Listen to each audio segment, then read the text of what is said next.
RSS ശാഖയിൽ ലൈംഗിക പീഡനത്തിനിരയായ യുവാവിന്റെ ആത്മഹത്യാ കേസ് ഒത്തുതീർക്കാൻ ശ്രമിക്കുന്നുവെന്ന് കോൺഗ്രസ് ആരോപണം.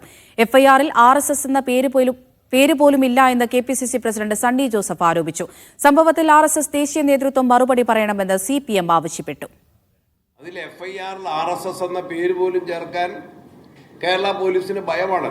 അത് RSSന്റെ ക്യാമ്പിലാണ് എന്ന് പറയാൻ പോലും പോലീസിന് ധൈര്യമില്ല. ഒത്തുകളിയുടെ വേറൊരു രൂപമാണ് കാണാൻ സാധിച്ചത്. പ്രതികളെ നിയമത്തിന് മുന്നിൽ കൊണ്ടുവരണമെന്ന് രമേശ് ചെന്നിത്തലയും ആവശ്യപ്പെട്ടു. RSS ക്യാമ്പുകളിൽ നടക്കുന്ന ഇത്തരം മനുഷ്യത്വരഹിതമായ പ്രവർത്തനങ്ങളെ സംബന്ധിച്ച് അന്വേഷണം വേണം. ഇത് ചെയ്ത ആളുകളെ പോലീസ് നിയമത്തിന് മുമ്പിൽ കൊണ്ടുവരണം. ശക്തമായ നടപടികൾ സ്വീകരിക്കണമെന്ന് അഭ്യർത്ഥിക്കുന്നു. RSS നിഗൂഢതകൾ നിറഞ്ഞ സംഘടനയാണെന്നും ദേശീയ നേതൃത്വം മറുപടി പറയണമെന്നും A റഹീം MP. RSS നിഗൂഢതകൾ സൂക്ഷിച്ചുകൊണ്ട് മുമ്പോട്ട് പോകുന്ന ഒരു സംഘടനയാണ്. RSSന്റെ ദേശീയ നേതൃത്വം ഇത് സംബന്ധിച്ച് പൊതുസമൂഹത്തോട് നിലപാട് പറയാൻ തയ്യാറാണ്. ആരോപണ വിധേയനായ നിതീഷ് മുരളീധരന്റെ അറസ്റ്റ് ആവശ്യപ്പെട്ട വിവിധ സംഘടനകളും പ്രതിഷേധം കടുപ്പിക്കുകയാണ്. മീഡിയ 1 കൊച്ചി.